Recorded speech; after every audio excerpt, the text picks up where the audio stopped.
What's good? What's good? It's the one, the only, but what do I know? Boxer coming back at y'all with another one, man. So we got Jermall Charlo in the news. Jose Benavidez Sr.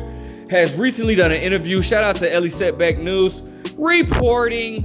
All right, he has recently done an interview with Ellie Setback, stating that he feels like, listen, bro, if Charlo thinks that his fight against Jose Benavidez Jr.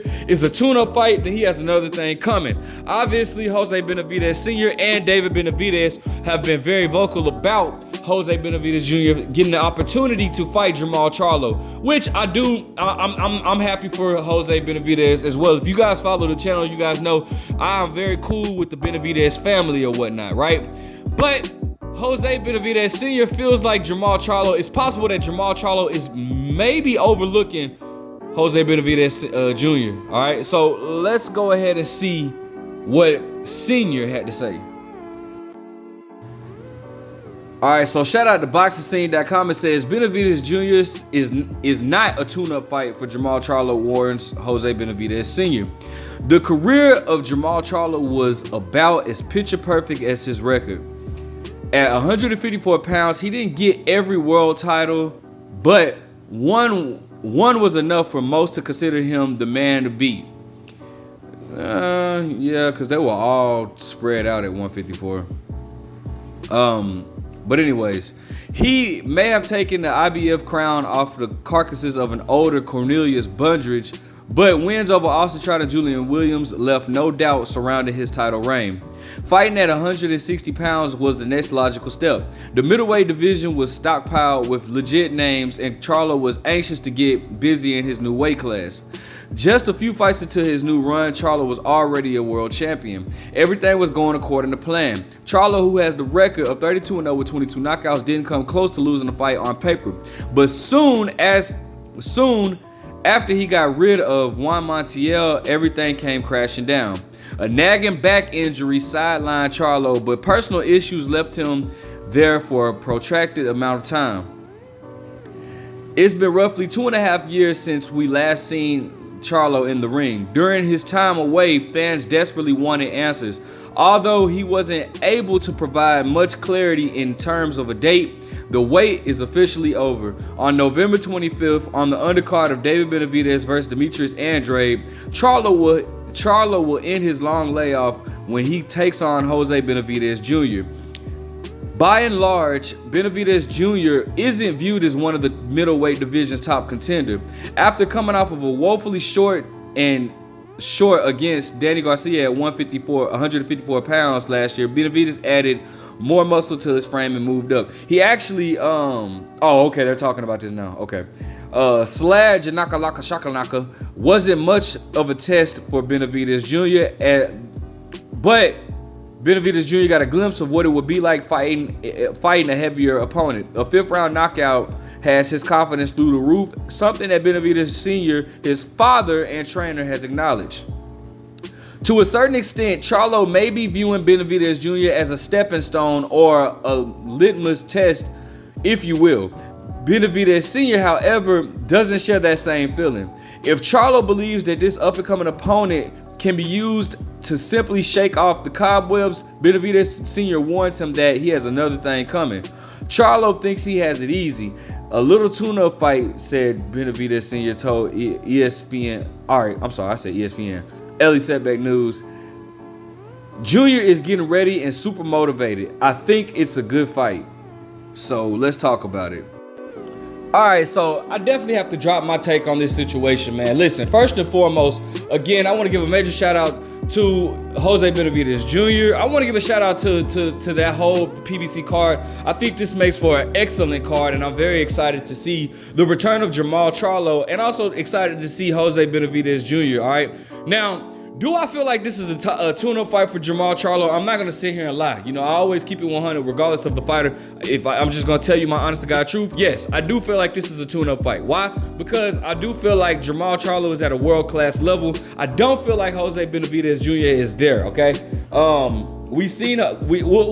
Benavidez Jr. actually fought, I want to say in August of this year, or it might have not been, it was sometime earlier though, sometime recently. He fought, it wasn't televised, but it was on It might have been it might have been on the undercard or the untelevised with Errol Spence and Terrence Crawford. I don't know. You guys correct me in the comment section. But regardless, he has fought in recent history, in recent times, right? All right, before that, but we last seen him fight against Danny Garcia at 154. The fight was a lot closer than what I thought. I thought the scorecards was a bit wide.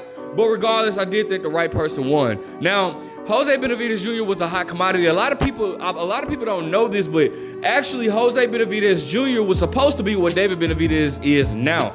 All right, Jose Benavidez Jr. was a big star coming up. He was training with the likes of Manny Pacquiao. He was sparring with Sean Porter, Errol Spence, all these guys, man.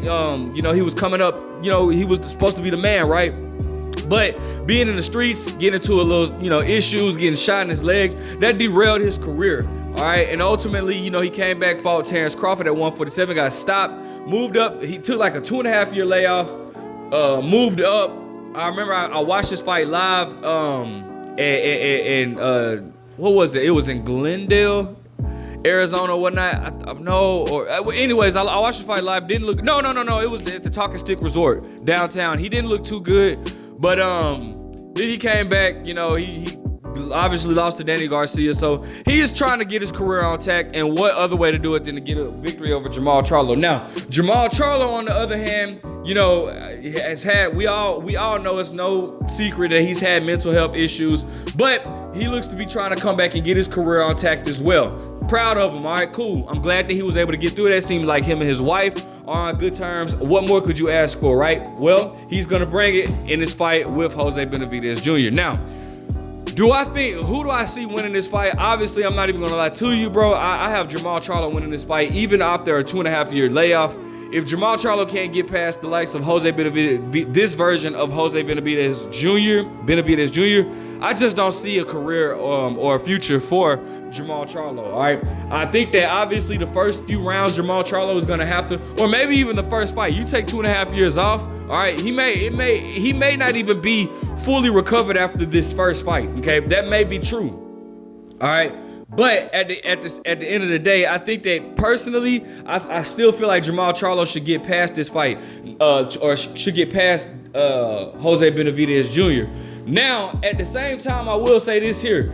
I think that I kind of hope, while I'm saying that Jermall Charlo should get rid of him, I feel like if he was to get in there and he knocks out Jose Benavidez Jr. in like one round or 1 or 2 rounds, I feel like he still needs another tune-up, because I feel like Jermall Charlo needs rounds under his belt. He needs to go rounds. He needs that for his type of condition right now, because he has a lot of cobwebs to shake off, and it's not only physically, but it's mentally at that. So I do want Jermall Charlo to get some rounds in. I would probably personally, I would hope for like a 10th round stoppage, right? Let him at least get some rounds in or whatever. I hope it's not an early stoppage. I know that the thing I like about Jose Benavidez Jr. is no matter who you are, the dude is going to come to bring it. He's not going to back down, all right? So I know that this is going to make for an exciting fight. I wish that they would have let these two talk at the press conference, because I know Jose Benavidez Jr., the Benavidez and the Charlos have kind of had a run-in before, although Charlo did squash his issues with David Benavidez, but they've had a run-in before. So, and it's ironically, everybody would have thought that it would have been Jose Benavidez Jr. against Jermall Charlo, but it's Jermall Charlo. So, it is what it is, man. I'm still excited about this fight, all right? Now, Jermall Charlo, obviously, for the sake of his stock, and I got to give a shout out to Jermall Charlo for even being honest or being real with himself enough to know that, to fight on the undercard, because Jermall Charlo hasn't fought on the undercard in a very long time. I'm glad that he was humble enough to realize that, bro, he needs to fight on the undercard instead of trying to wait for a main event, because then it probably would have been, he probably wouldn't even have fought this year if that were the case, all right? But I'm interested to see where Jermall Charlo goes after this. Should he get past Jose Benavidez Jr., okay? Let me know what you guys think. Who are you picking to win this fight? And are you excited, man? I just think that this card is a great card. I think Showtime is going out with a bang. They did great this year. Sad that they're going out. They did great, but I think they're going out with a bang. This year has been a great year because of Showtime and the PBC. I'm just gonna be honest with you. Can't deny that. All right. Let me know what you guys think. Like, comment, subscribe. But what do I know?